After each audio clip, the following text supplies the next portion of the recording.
Quality और consistent performance के लिए सिर्फ सिल्वर पंप्स एंड मोटर्स, नाम याद रखना।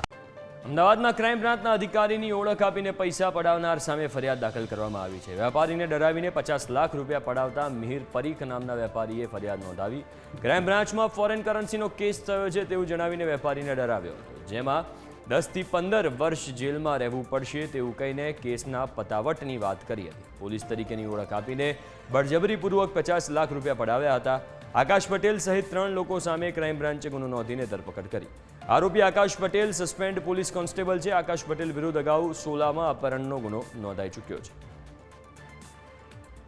એ ગુનામાં પણ આ એના બંને સાગરીત હતા અને હાલનો જે ગુનો નોંધાયો છે એમાં પણ આ બંને વ્યક્તિઓ એની સાથે હતા અને જેઓ ત્રણેય જણાએ ક્રાઇમ બ્રાન્ચના પોલીસ સ્ટાફ હોવાનું જણાવી અને ફરિયાદી પાસેથી આ નાણાં પડાવેલા છે. હાલ આ નાણાંની રિકવરી અને આરોપીની અન્ય ગતિવિધિ બાબતની તપાસ હાથ ધરાનાર છે. પ્રાથમિક જે માહિતી મળી છે તે મુજબ અત્યારે જે પણ નાણાં એણે જે મેળવેલા છે એ નાણાં એને પોતાને જે તે પણ જગ્યાએ એણે મોકલાયેલા છે એ નાણાં રિકવર કરવાની કાર્યવાહી હાથ ચાલુ રહેલી છે.